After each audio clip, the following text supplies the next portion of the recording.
झामुमो के महासचिव सुप्रियो भट्टाचार्य बोले, राज्य में 3rd और 4th ग्रेड की नौकरी स्थानीय लोगों को ही मिलेंगी। केंद्र सरकार तीनों कृषि कानून वापस ले और एमएसपी पर कानून बनाए। रघुवर दास महामानव पर उनकी बौद्धिकता दानवीय। नमस्कार, आजाद सिपाही में आपका स्वागत है।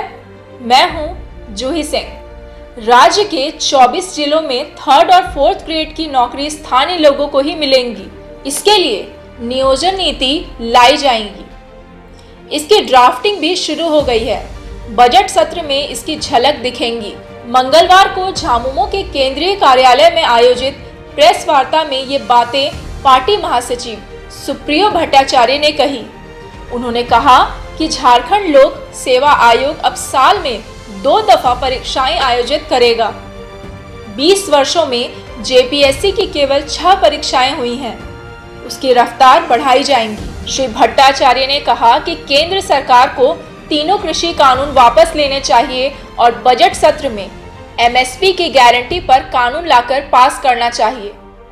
आजाद हिंदुस्तान में वर्ष 1974 के बाद कृषि कानूनों के खिलाफ ऐसा विशाल आंदोलन खड़ा हुआ है। उन्होंने कहा कि दिल्ली में ऐसा लोकपाल बैठ गया है जो उपक्रम लोगों को पाल रहे थे, उसे ही बेचने में लगा हुआ है। राष्ट्र संपत्ति को कोई नुकसान पहुंचाता है तो हमें भी तकलीफ होती है, क्योंकि इसे हमारे पूर्वजों ने बहुत मेहनत से बनाया है। पर केंद्र सरकार को तकलीफ इसलिए होती है क्योंकि वह सोचती है कि सही से बिकेगा या नहीं। केंद्र ने LIC की 74% हिस्सेदारी बेच दी। बैंक तो पहले ही बिक गए। कृषि कानूनों की पैरवी करते हुए प्रधानमंत्री ने कहा कि मैं कांग्रेस का काम कर रहा हूं। जब भाजपा को कांग्रेस का ही काम करना है तो उसे भारतीय जनता कांग्रेस बना लेनी चाहिए, क्योंकि जब भाजपा को भी कांग्रेस का ही काम करना है तो वह कांग्रेस बन जाए। उन्होंने कहा कि प्रधानमंत्री कहते हैं देश में परजीवी आंदोलनकारियों की जमात आ गई है, तो क्या जब भाजपा विपक्ष में थी तो वे भी परजीवी थे? रघुवर दास से सवाल पूछा गया और कहा गया एक राज्य में 2 नियोजन नीति कैसे चलेगी। उन्होंने कहा कि भाजपा नेता रघुवर दास पूछते हैं कि नियोजन नीति में खामी क्या थी। एक राज्य में 2 नियोजन नीति कैसे चलेगी, यही खामी थी।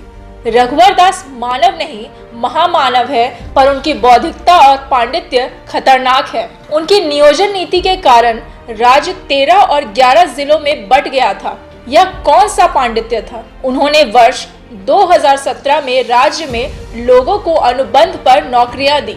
स्कूल टीचर से लेकर सहायक पुलिस कर्मियों को अनुबंध पर बहाल किया।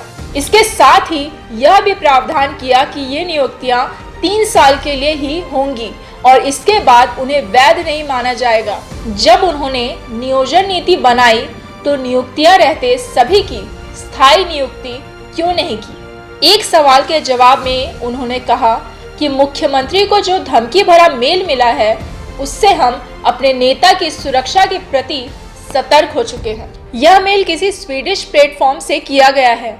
इसकी तफ्तीश चल रही है। आजाद सिपाही में आज के लिए इतना ही। बाकी खबरों के लिए जुड़े रहिए आजाद सिपाही के साथ और हमारे इस YouTube चैनल को जरूर सब्सक्राइब करें। साथ ही हमारे Facebook पेज को भी लाइक करें। धन्यवाद।